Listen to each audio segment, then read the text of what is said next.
Welcome to episode 7 of Literally Speaking, All Things AIS, the official podcast of Augusta Independent School District. I'm Tim Littrell, and I'm excited you're joining us.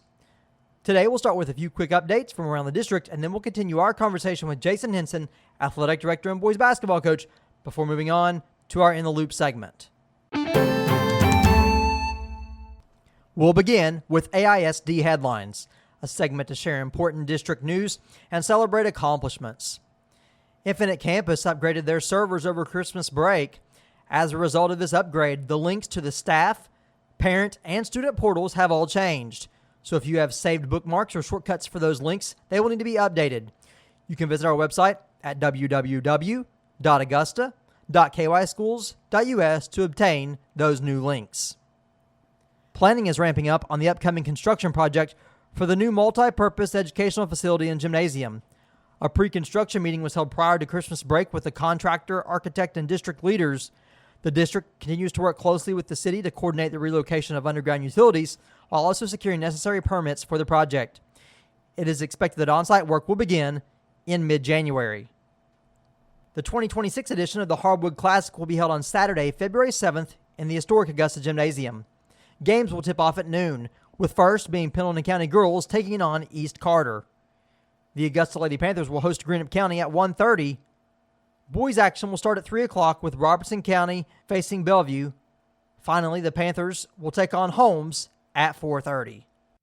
Today, we'll pick back up with our conversation with Athletic Director and Boys Basketball Coach Jason Hinson that we recorded on December 12th. Switching gears to your coaching role, do you have a style of play that you prefer to go offensively? That's a great question.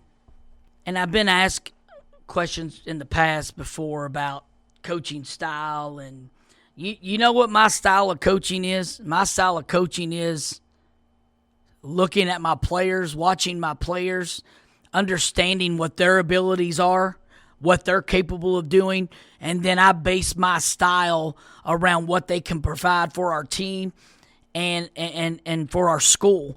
To sit here and tell you I'm going full court press, man to man, blah, blah, blah. No, it don't work that way.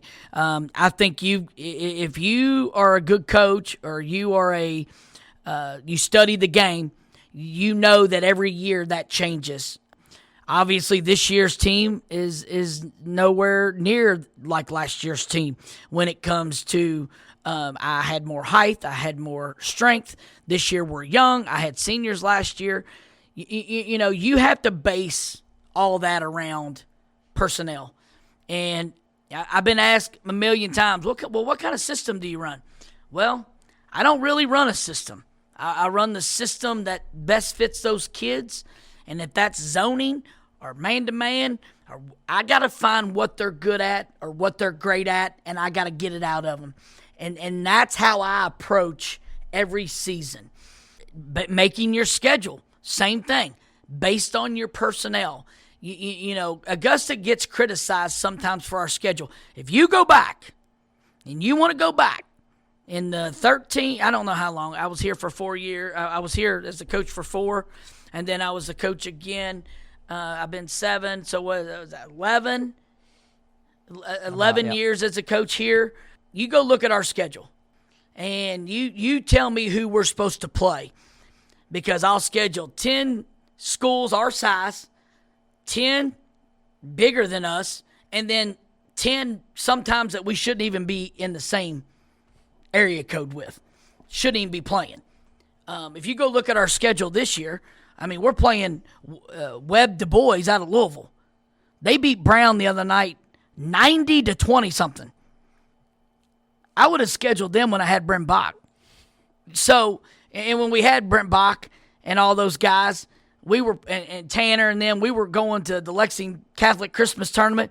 So every year's different. And I think we found a system here that fits us, and we have to adjust to our players. Our players don't have to adjust to us. And to me, that's important. Do you have characteristics that are sort of non-negotiables that you expect to see out of your players?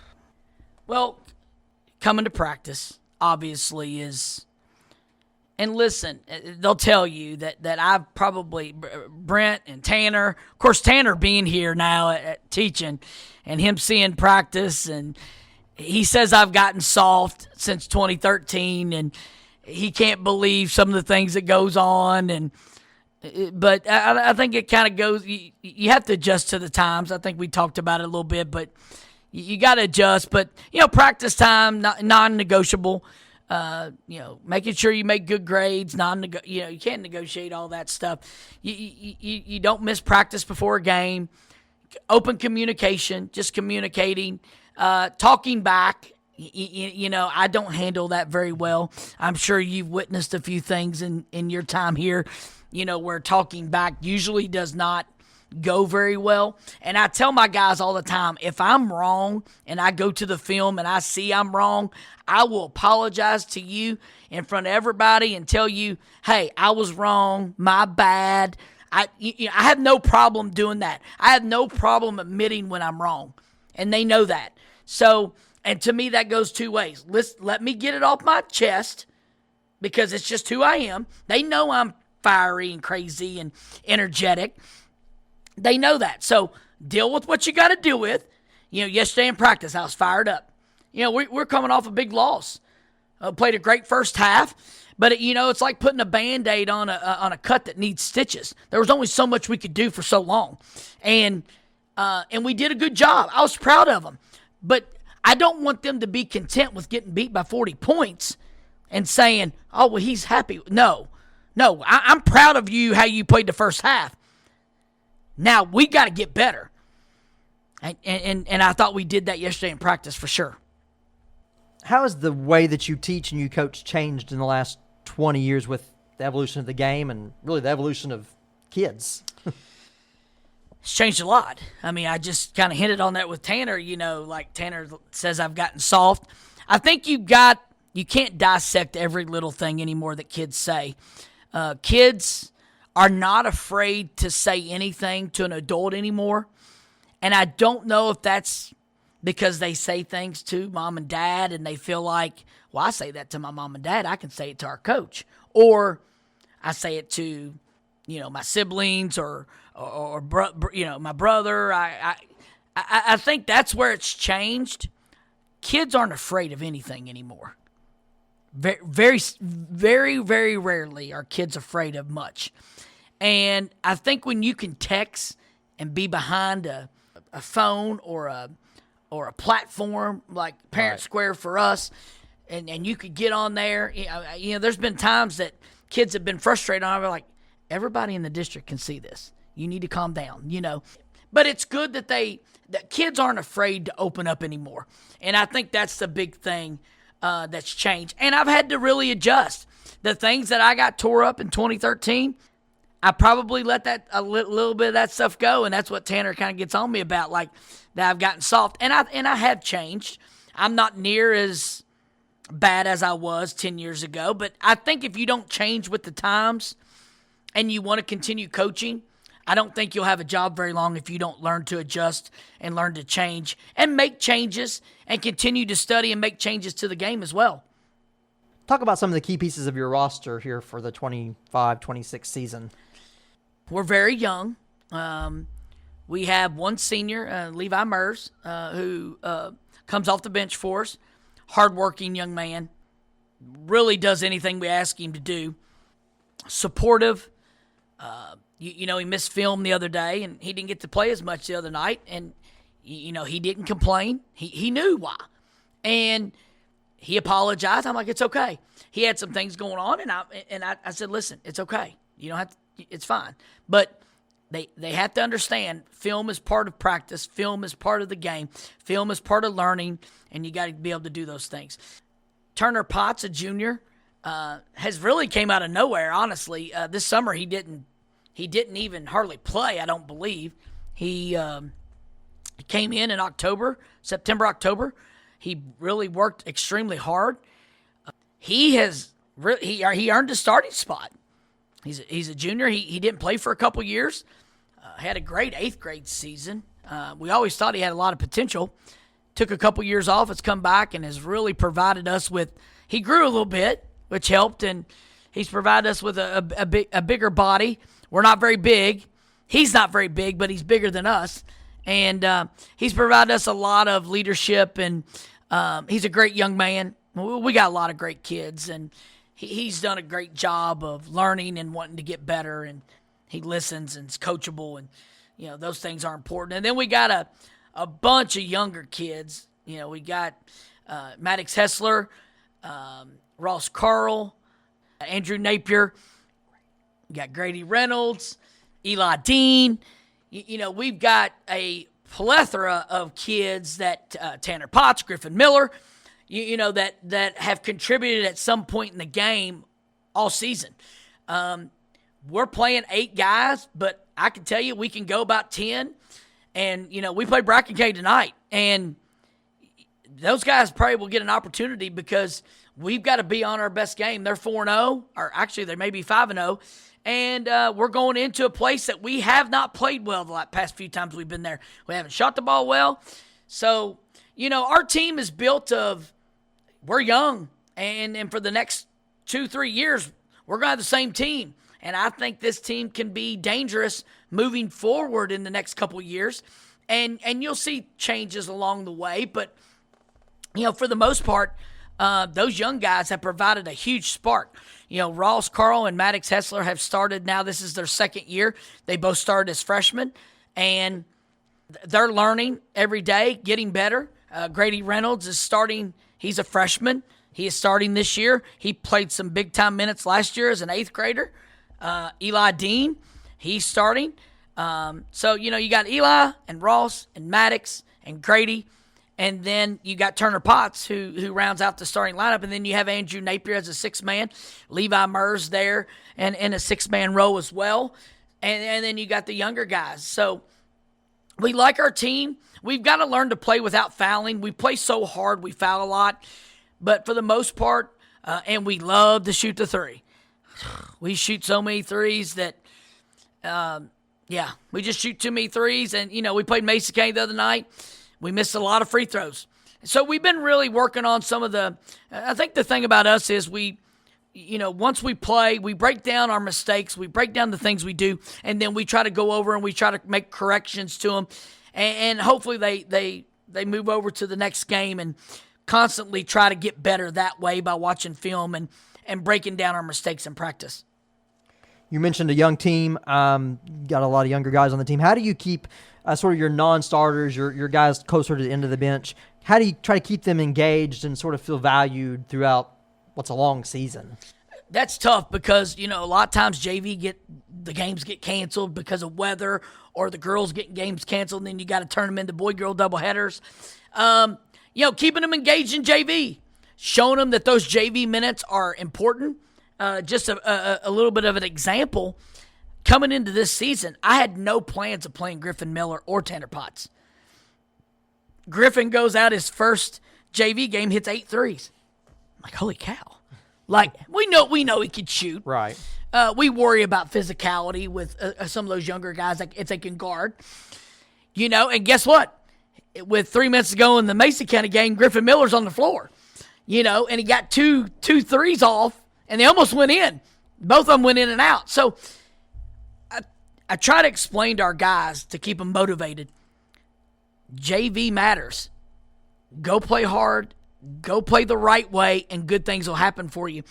And I think they're really buying into that. And I think that's one way we've been able to keep those kids engaged, because I was honest with them. Those 2 guys, I didn't know if they were going to get varsity minutes. I kind of was stuck at that 7, and that's where we were at. But things change, and things can change in the blink of an eye. And I think that's the biggest thing you can explain to them is, hey, next man up, and you need to be ready to go at all times. As of the recording of this podcast, I think you've played 4 games. What are some of the strengths that you see and like on this team? Strengths, we play extremely hard every game. Probably one of the hardest working teams I've had in a long, long time. Now, there's a difference in playing hard and playing the right way. We've also had 3 guys foul out of every game. we've got to learn to bring that together. Play hard and not foul. Play hard and not foul out. Play hard and keep it consistent. I never have to worry about effort with them. It's usually more of we've got to gear down. Like if you're driving an old farm truck and you got to hit the clutch and gear down. A lot of kids don't even know what a clutch is. Got to get them to gear down, slow down. This game doesn't have to be played 100 miles an hour, even though that's what everybody wants. There are times it doesn't have to be played 100 miles an hour. That first quarter of Nicholas County, I felt like wasn't 100 miles an hour. Game sped up a little bit, and that allowed Nicholas County's athleticism to show, I thought. Sure. And, maybe not, but to me that's a No, teaching opportunity that, look, you can play at a hard but slower pace. There are certain teams that you've got to play differently. Nicholas County, where you're outmanned in every position just about. We jump out 10-0 on them. We came out in a triangle and 2 and kind of surprised them a little bit. I think, but that was only going to last so long, like the Band-Aid analogy earlier. When we pass the ball more than 3 times, we're pretty good. If we make 1 pass and shoot or 2 pass and shoot, our percentage goes way down. I'm not a big analytics guy, but when Coach Todd Kelch was on my staff, he kind of made me look at some different things. And Todd's a big NBA guy, and he brought a different level of thinking to me as far from the offensive side of the basketball went to, looking at the numbers a little bit differently than what I ever looked at them before, and those are some things that we really see and go over now as a team, and we put a lot into this. I don't think people understand the amount of time and effort that goes into this. We watch film almost on every opponent we play. If you kind of look down the road a bit, say All-A tournament, beyond just the being able to control your effort in the right way, what else, do you see that your team before that needs to improve on? Well, we obviously need to improve on our free throw shooting because we've really struggled in that area the first few games, and especially the Mason game and the district game. We got to be able to make free throws, and shot selection is going to be important on the offensive side. I'll be honest with you, I'm probably more of an offensive coach than a defensive coach, but I feel like I've really focused a lot on defense with this bunch because they play so hard. Positioning, understanding the scouting report, understanding what kids do, what they don't do, whatever. But yesterday it was all about offense because I feel like our offense has really struggled because I haven't really done a lot with it because I've been on the defensive side of the ball so much. But I think yesterday we kind of went through some things and went over some terminology that, hey, if I call this play, this is what we expect. Instead of expecting them to know what to do and giving them a definition of what each play stands for. If I call star, and you've been around me long enough to know what star is, that is not pass the ball once and shoot. That's make a few passes, a few cuts, and let's get the best shot possible and maybe even burn a little bit of clock, which is going to lead you into your next big question for me, and that's the shot clock, And, we got to get a good shot out of these continuity offense. Continuity offense is where you're going to pass the ball more than 2 or 3 times. We run quick hitters. 1 pass and a shot, or 1 pass and a post, whatever. They have to understand the difference in those offenses, and I think that's where we have to get better moving forward. So the last question, as you alluded, 2-part question. Kentucky has adopted a shot clock to begin in 2027. So first, as a coach, strictly as a coach in-game and in your team, how do you feel about the shot clock? 10 years ago, I would have probably told you absolutely not, no way in this earth do I want a shot clock. The way we play now and the way the kids are it's not going to affect us. If anything, it will give us a standard to go by defensively that we need to get. How long was it? 35 seconds? 30? I don't even know if I've even seen a number. Have you seen a number? I've seen a number, but I can't remember. 25. I think it's 35 or 30. Yeah. That makes us practice differently. I could put 30 seconds on the clock and say, we got to guard for 30 seconds now. You guard for 30 seconds, then we get the ball. And I don't have that to go by now. Even though I bet if you statted or looked, I would be willing to bet you each possession is shorter than 25 seconds, especially in a big-time game. So, yeah, I think that I'm okay with it. It's basketball is changing, and I think, and you're probably going to be surprised by this answer, we're probably a few years late on the shot clock, probably. Obviously, being at a small school, sometimes we have to do things to, if you have ball handlers, and I've done this before, and you could take care of the basketball, you could keep yourself in games. This way, if you're bad offensively, you're in trouble. You don't have anybody put the ball in the basket, you're in trouble. And I think that's going to be. I think you're going to see bad basketball too. I mean, listen, I don't think it's going to change it that much. I really don't. From a coaching standpoint, it's not going to change it much. I think if anything, it gives you a little bit more boundaries of teaching to do. Like Rick Pitino. I'm a huge Rick Pitino fan. The shot clock, I may press more to get them to. If I have the personnel, I may be able to get up and make. And by the time they get into the front court, if they're down to, let's just say 20 seconds, now they've got 20 seconds to score instead of walking it up, taking their time. So I think there's things you can do strategically that could change the game, but I don't think it changes it a whole lot, especially at the state tournament level and those things. As an athletic director who has to sort of implement I feel this. a little bit different as the athletic director. I guess you're going to be running it. I don't know. I don't really know. I mean, I think it's going to. Some of the things I've heard is they may send of course, this is more money. They may send a fourth official to run the shot clock. To me, that makes the most sense because it doesn't put any responsibility on the school except to buy them. And they're Right. and listen, I got a call. If you remember, I called you. I got a call this summer about what kind of shot clock do you want? Well, I went with the best. I said, well, yeah, we want the one that's got the time on top and the shot clock.